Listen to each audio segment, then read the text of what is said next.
Hello everyone. Today is the 69th day of Leetcode 75 challenge. Let's begin with the 69th question. Question 1318, minimum flips to make A or B equal to C. The level of the problem is medium. I will request you to read the question beforehand as I will deep dive into the PPT and explain it in simpler way. Now let's understand the problem in the easiest way possible. So you are given three positive integers A, comma B, comma and C, and our task is to make the equation A or B equals to C, okay, or A or B equals to C, where OR refers to the bitwise operator OR, okay. To achieve this, you are allowed to flip bits in A or B. A flip operation means changing 0 to 1 or or a 1 to 0. Basically, if 101 is given to you, you can flip 1 to 0 and 0 to 1 and 1 to 0 if required, okay. And you need to return the minimum number of flips required to make the equation valid. For example, if 010 is given to us and 1 is there, it is A and this is B, and let's suppose C is this, right, and we have to do the OR operation on these two, right. If you do the OR operation, we will be getting triple one, right. To get triple zero, we can do flips. So here I will flip this one, okay, here I will flip both of these, I will get 0, then I will flip this, I will get 0, right. Total number of flips required 4. So this is what the question is asking us to do, and we basically have to find the minimum number of flips. The constraints of the problems are A value could be from 1 to 10 to the power 9, similarly B 10 to the power 9, and C also till 10 to the power 9 starting from 1. So I hope you understood the problem explanation. Now let's move to the next slide. Now let's understand the input output explanation. So here if you could see A is 2, right? So 4, 2, 1. This is how a 2 is represented.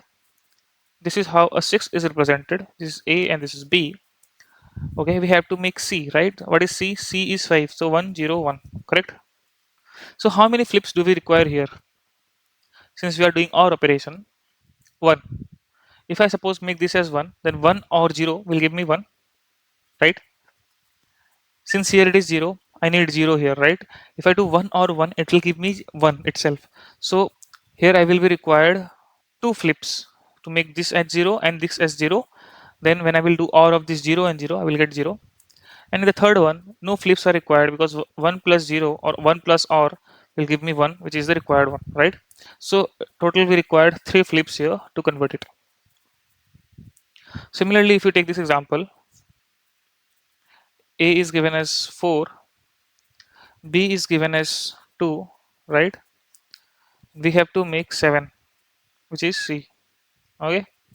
So from here we can see that if I transfer this as 1 or flip to this as 1, and 1 or 0 will give me 1, right? 1 or 0 will give me 1, 1 or 0 will give me 1, right? So that is why only one flip was required. So I hope you understood the input output explanation. Now let's move to the next slide. To understand what problem is asking, we should build up an intuition to the problem. And let's start by understanding the goal. We are given three integers A, B, and C, right?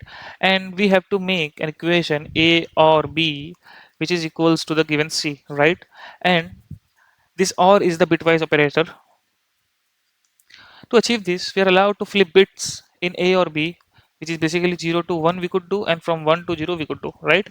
So the goal is to return the minimum number of flips required. So we have to find a minimum number of flips so that when we do the XOR or when we do the OR of A with B, it is equals to C, right? So what could be the brute force approach? A brute force approach could be, for example, trying out all the possibilities, which will be basically impractical since the number could be so large. Suppose if you take 111 and let's take 0 this number, right, and you are expecting this as the output. So what you could do, you could try converting this as 101, this as 011, or try converting this as this and this way, and so these are the multiple ways you could try converting. So this will result uh, in higher time complexity and which will be overflown, okay. So that is why, since this question is somewhat related to the integers and bits, so we'll try solving it with the help of bit manipulation, okay. So there are two ways to solve it.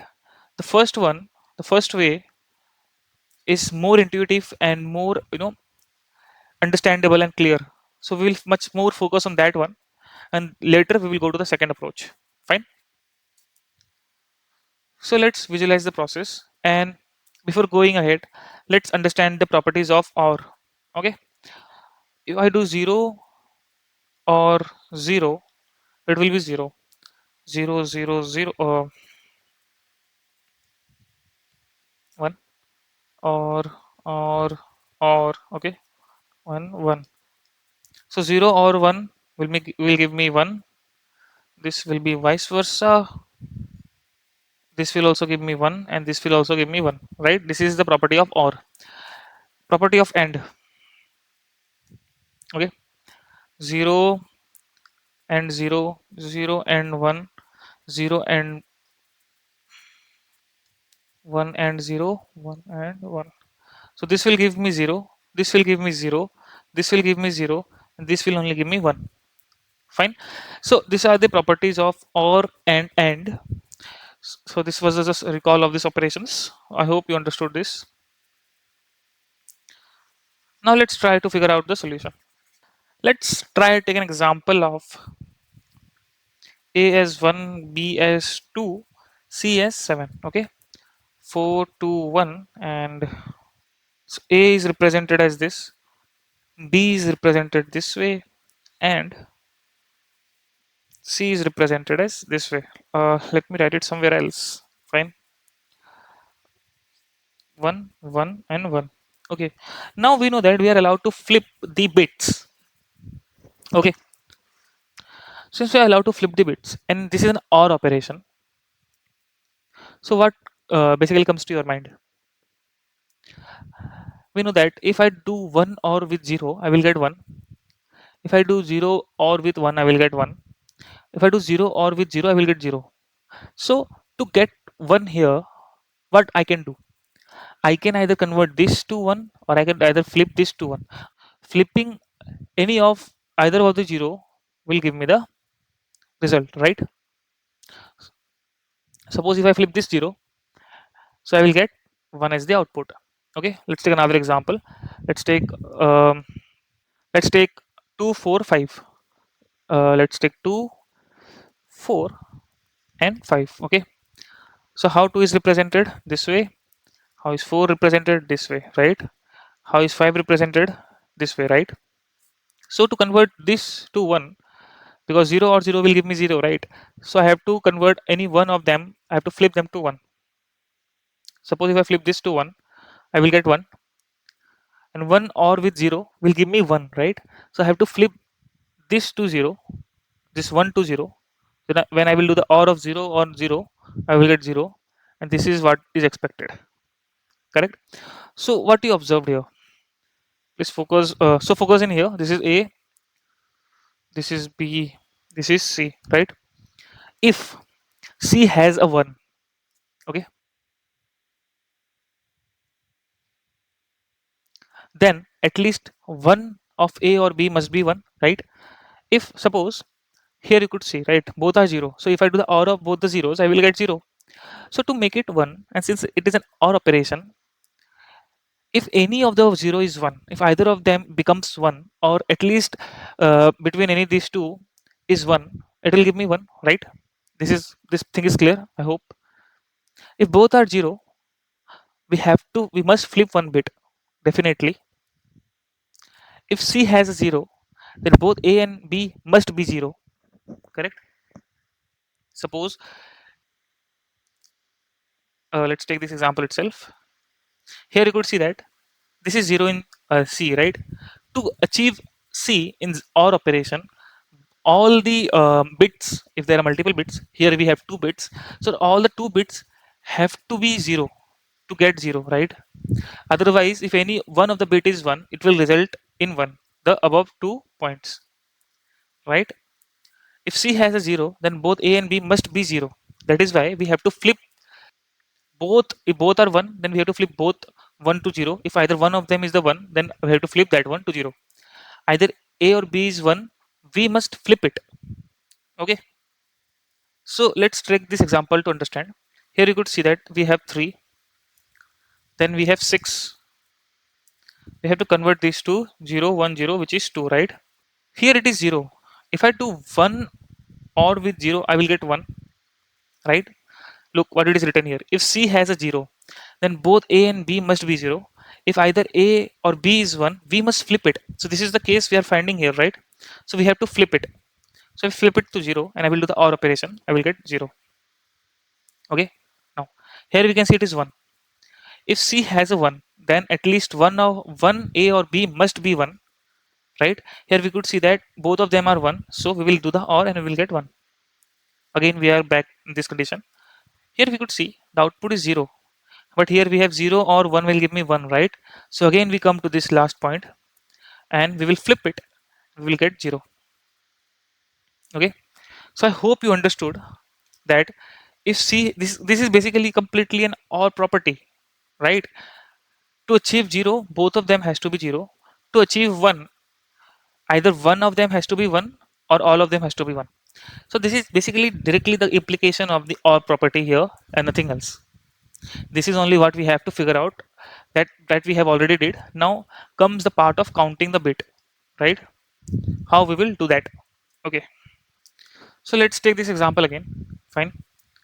0, 1, 1. Then we have 1, 1, 0. Then we want it to be 0, 1, 0, right? As I said, if C has a 1, then at least one of the A or B must be 1, right? So what we could do is that if C is 1, this checks. This basically does what? Suppose if we have this, right?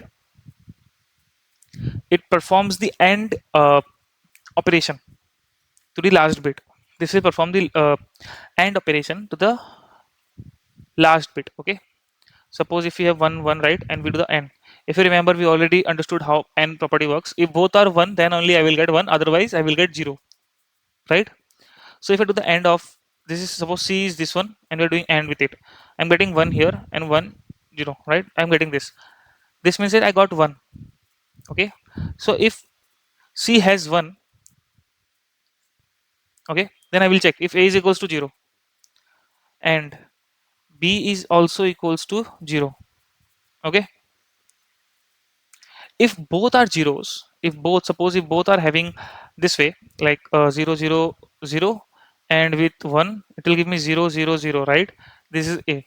So if, for example, for both the last bit, I have 0, that means that I have to increase the count by 1.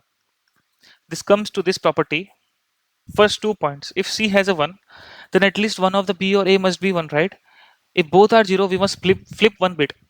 So if by chance, if either of the no, condition gives me 1, right, then it means that I have 1 in either one of the scenarios, then I will skip it.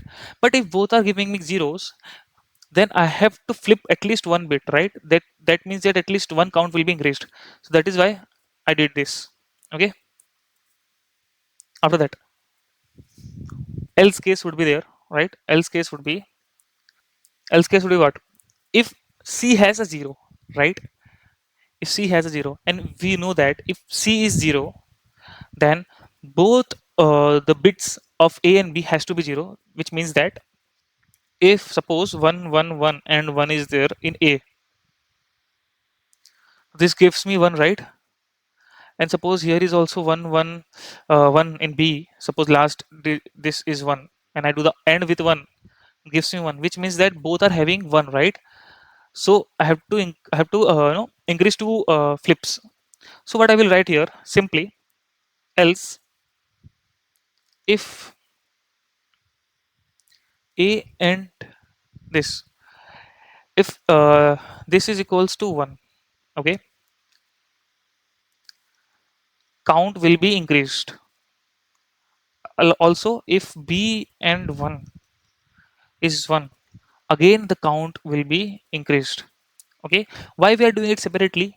There could be a scenario that this might be 0 in A, then this will result in 0, right, the last bit. So we won't be increasing for that, we will just increasing for this particular one. Okay. So this is the main case which we have to follow. Okay. So this is the conditions.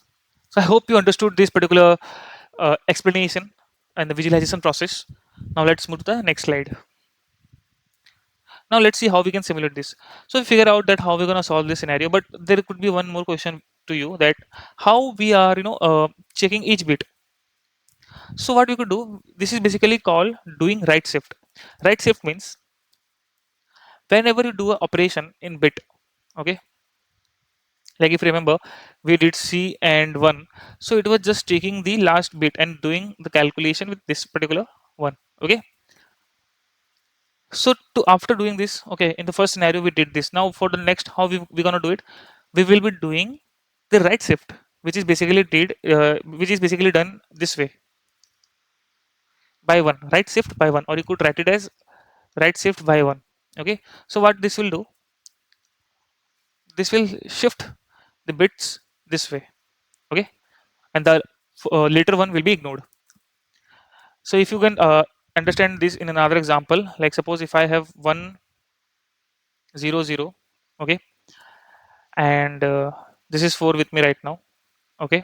If I do a right shift to it, it will be 0 1 0, which is basically half of the 4, correct, which is 2. And you also, if you could see, it is 2, this was 4. Again, if I do the right shift, it becomes 0 0 0 right. So if I divide 2 by 2, it will give me 1. So basically doing right shift means dividing n by 2, okay. I guess this is clear. Either you could do right shifting by using by following this condition, or you could just divide it by 2, anyone you like. So what we could do, we could initialize a variable called as result as 0, okay, while at least one of the integer has bits left, okay. That means if a is not equals to 0, or or this is also represents or, okay, b is not equals to 0, or c is not equals to 0, if any of them becomes 0, which means it will give 1, then and there will come out of the loop, fine. After that, as I told, we will have, if at least c is 1, we'll check if both the last bits of a and b are 0. If you remember, if c comes out to be 1, we will check if a is 0, remember, b and 1 is also 0, then we will increase the count by 1, right, because we need 1 for 1, at least one bit has to be uh, set bit or one bit in either a or b, and the last bit of the c is 0, then both of the set bits or ones in a and b has to be 0, then and only we can conclude that it will give the, when we will do or of both the zeros, we will get 0, okay. So we will right shift a and b after that, and we will continue until all the bits are processed. So what we figured out? We figured out that the key inside is to compare A, B, and C bit by bit, since OR is a defined per bit. When C has one, at least one bit of A or B must be 1. This is very important, right? And when C has 0, both must be 0. So this is basically the completely understanding of the OR property, nothing else. By carefully counting the flips needed at each bit, we ensure minimum flips overall. Okay.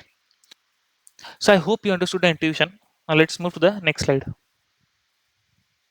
Now, since we got the intuition of the problem, let's look into the approach how we're gonna solve it. So we will start by initializing the result variable, right? So suppose def, this is the given function to us, main function which is given to us. Within that, we will just initialize result as 0 to store our answer of flips. Then what we're gonna do? We're gonna do or process bit by one by one. So that will be while a is not equals to 0, or b is not equals to 0, or c is not equals to 0, right? While this condition is true, we will check if c and 1 equals to 0, sorry, if it equals to 1, that means that that particular bit is 1 in c. Then we'll check if a and 1 is 0, and b and with 1 is also 0. So basically both has zeros, then we will just increase the count by 1, that's all, okay. Else c is 0, then we will do what? In count, we'll just directly do a and 1 plus b and 1. Now this is a shortcut of what I explained earlier. This means that if a and 1, suppose a is 1 0 1, and I do the AND with 1, if it gives me 1, then it will automatically result in 1, right? And similarly with b also, then two flips has to be made. If it was 1 0 0 and was made, then it will result in 2, right? So then I will be having 0 here, and 1 plus 0 will give me 0. So this is a shortcut of doing it, right? And after doing all this, I will just do the right shift within the loop, under the loop, this way, and after coming out of the loop, I will just return the result. So I hope you understood the approach explanation. It was pretty easy and straightforward. Now let's move to the next slide. Okay, now let's look at the second approach. Now, before beginning, first approach which we saw is gives the same time complexity as the second approach. Okay, both has the same time complexity. It's just that the first one is much more intuitive and much more easier to understand and figure out, whereas the second one it kind of a difficult to think about it in the interview process. So discussing the first approach in the interview will also result in a positive scenario, if even if you don't know the second approach, because second approach is something what is going basically out of the line, right? Or you could say doing something extra. Okay, let's figure that out.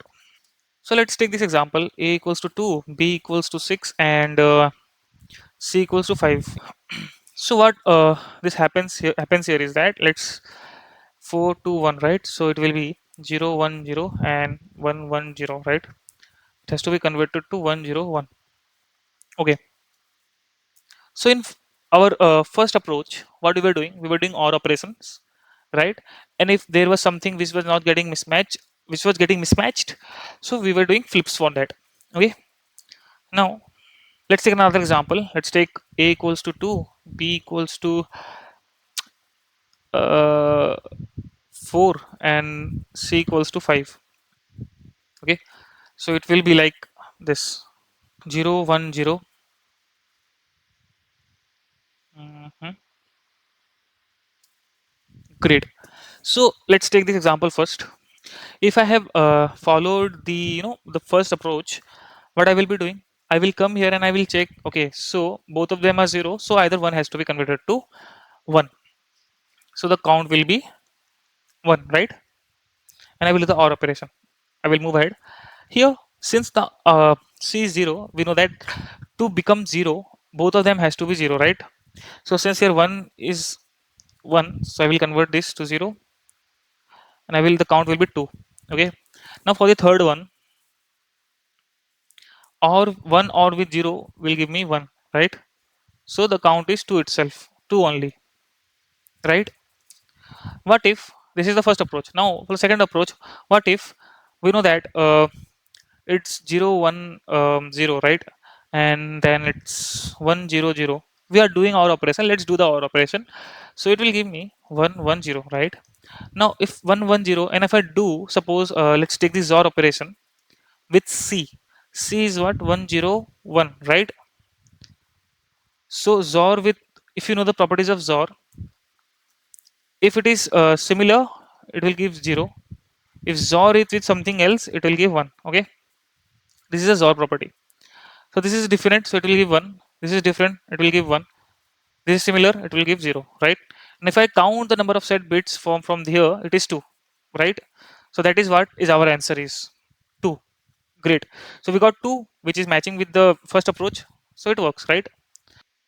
So what we basically did, we basically did A or with B, then XOR with C. We did this, right? Let's do this exact here also. Okay, if I follow the first approach here, okay, what will happen?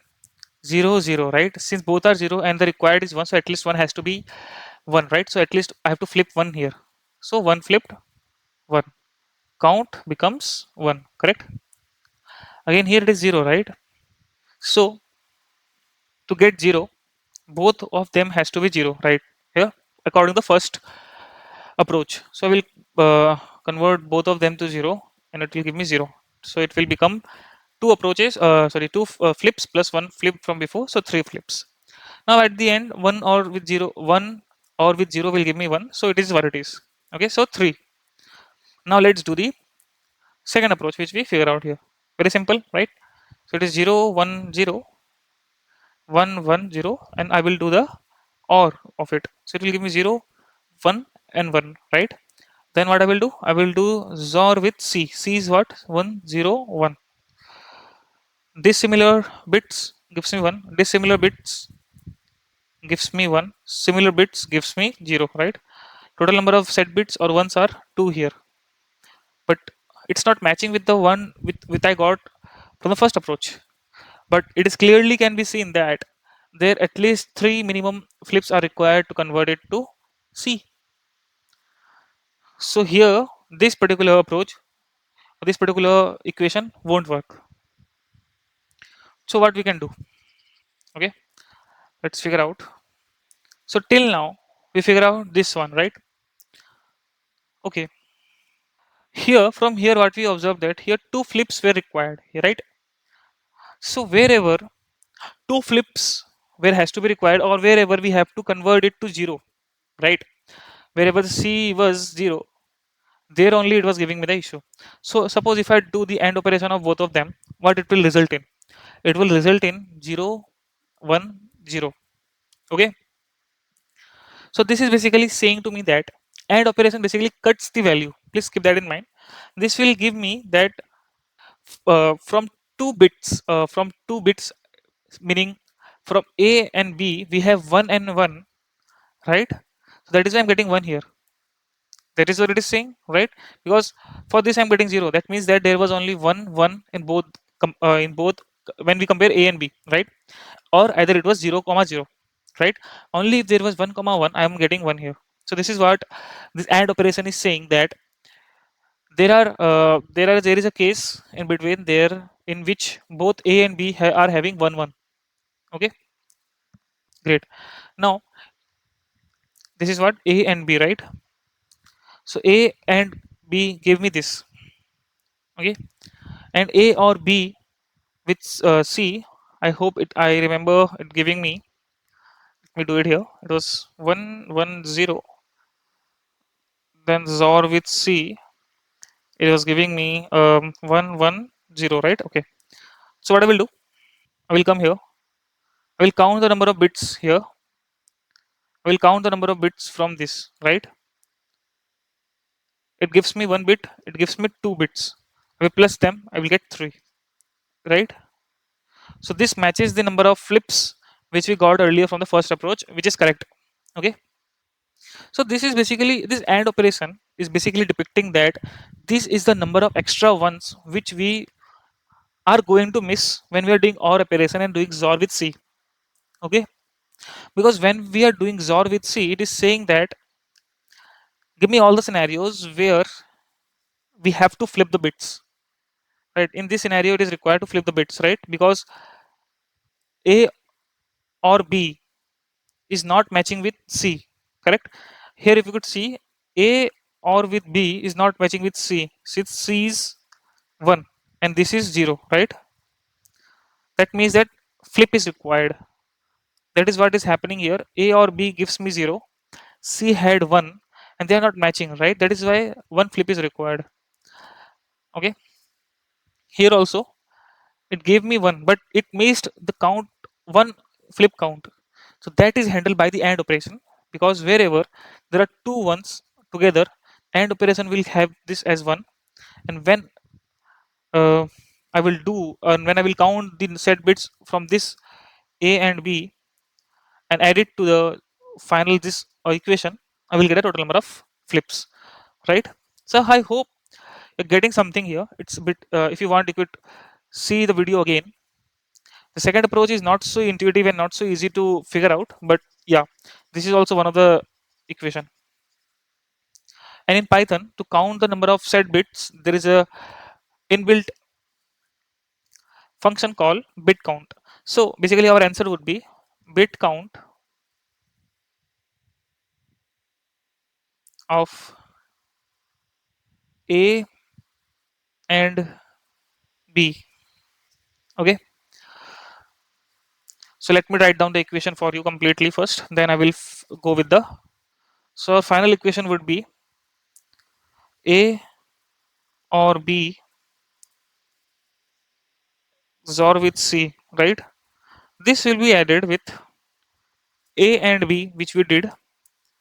Again, doing the AND operation with this. Let me call it as RES. RES. Okay. Why again we are doing that? Because for AND operation, I got 0, 1, 0, right? And for the RES, I got this, right? And when I do the AND operation, it gives me 0, 1, 0, right? This basically nullifies the complete extra bits which were taken in. Okay, that is why we are doing this. This says that this is only the extra bit which we have missed earlier. So please consider this. Okay, so this is the complete equation.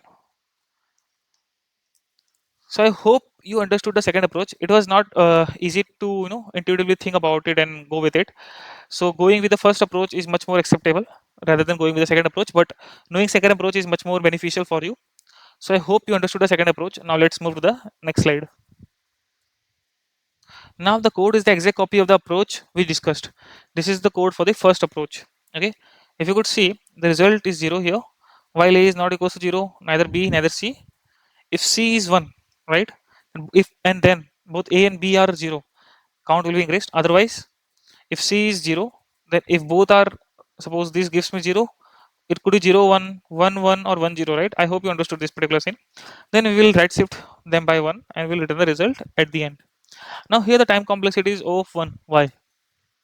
Because in this problem, A, B, and C, all three are integers, regardless of their value, right? Even if the values are like 10 to the power 9 or even 2 to the power 31 minus 1, the number of bits we process is always fixed. Yes, because suppose if it is 0, 0, 0, 0, 0, 0, right? Suppose it is something like that, or let me suppose it is a number, it's a longer number, 1, 0, 1, 0, 1, whatever, anything from 1 to 10 to the power 9, right? I'm talking about A. Suppose the number of bits which we are going to process is fixed, right? Even if it is a since, but at the end it is a 32-bit integer or a 64-bit integer, and an integer is a constant number. We know that, right? Why it is not log n or O of n? This could be a scenario. Why log n? We're right shifting it, right? Why not O of n? If you are no opening this complete string, opening this integer, suppose 1011, suppose like that, anything, until and unless it is a string, right? If you are given a string representing a binary number, you have to process each bit, and therefore the time complexity comes out to be O of n. Okay, but if you're using big integers and the number can grow arbitrarily, time would depend on bits, which will be log n. Okay, but here the fixed size is given 32-bit integer or a 64-bit integer, right? And we are only traversing that particular integer. That is why the time complexity is O of 1, which is constant time. But if the number of bit grows with the input, suppose having string based or a big integer based, in that scenario the time complexity could be log n or O of n. Okay, so I hope this is making some sense to you. Okay, or in short, you could say that since it is a 32-bit integer or a 64-bit integer, and you're just working on that particular integer, basically 2, right? You're working on 2, not your neither, rather than working on a string 1 1 1 0, right? Okay, or 0 1 0. You're working on 2, directly 2, which is a 32-bit or 64-bit, anything. Okay, so therefore the time complexity is O of 1 and space complexity is O of 1, because we are not using any extra data structure to store our solution. So I hope you understood the time complexity and space complexity and the code explanation. Now let's move to the next slide. Now this is the code for the second approach. Okay, here also the same reason for the time and space complexity. And here if you could see in the result, I have done this particular thing, A or B, XOR with C. Then what I did, number of bit counts of this particular code, how many bits we get from here, plus when I do the AND operation with the result, okay, a number of bits I get it from this particular thing. I will add both of them. Okay, so this is what the second approach is all about. Now let's move to the next slide. Now, since we have the understanding of the code, let's look at the dry run of the example. And here I have considered the first approach only, okay? Because second approach, as I explained earlier, it is not so intuitive, okay? So let's go with the first approach here. Okay, A is represented as 0, 1, 0. B is represented as 1, 1, 0. Yeah, great. C is represented as 1, 0, 1, right? Our output. So the result is 0 right now, right? Great. Neither A is 0. We're starting from here, right? Okay. Is C 1?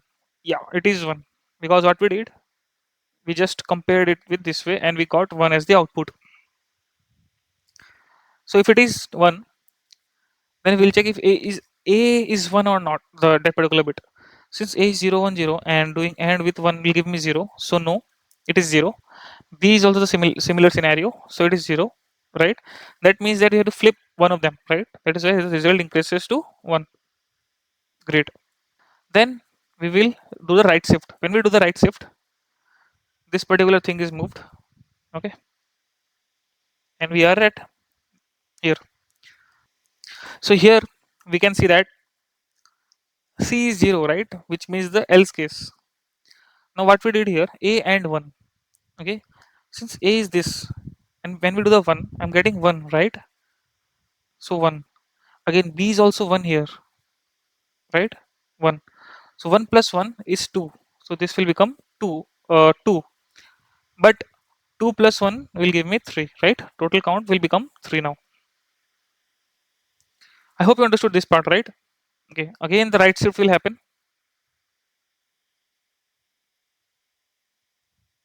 Again we can see that, okay, let me remove this also. Okay, now we are standing here, we can see the C is 1, right? Because if I do AND of 1 here and 1 will give me 1, right? And here when I come here and A and 1, right? A is 0, doing 1 will give me 0, right? And 1, B is 1 and this will give me 1, doing AND. So this will result in true, but this will result in false. Okay, it will not fall in else case here because this gave me 0, true, false, right? So it becomes completely false then. And since C is not 0, so we will do the right shift, this will get removed and those become 0 and we return the result which is 3. Okay, so I hope you understood this dry run. If you have any doubts or confusion about the solution we arrived at and how we arrived at it, I would suggest going back and understanding the intuition, the approach, and the code. And after that, do a dry run by yourself on 2 3 examples, and I'm pretty sure you will understand both the solution and the thought process behind it. Now let's move to the next slide. Now, since you're familiar with the problem and the solution, let's move to the lead code and code the solution. So let's start with the first approach. So result is 0. Then while A is not equals to 0 or B is not equals to 0 or C is not equals to 0, we'll run the loop. If C and 1 is 1, we'll check if A and 1, 0 and B and 1 equals to 0, right? Then what we'll do, we'll just increment result. Else, result will have A and 1 plus B and 1. Okay, we will right shift 1, right shift B by 1, right shift C also by 1, and we will return result. Let's try submitting for the sample test cases. Now let's finally submit the solution. So we have successfully submitted our first approach. Let's go with the second approach now. So I will declare the result variable here where I already will count A or B XOR with C. Okay. After that, I will just use result dot bit count. This is the inbuilt function. Plus, if you remember, A and B, okay, its and will be done with the result. Okay. After that, whatever we get, we will do bit count of it. Okay. Now let's submit for the sample test cases. Okay. Now let's finally submit our solution. So we have successfully submitted our solution. Now the code of the problem is available in my GitHub repository. You can find the link in the description. Thank you everyone.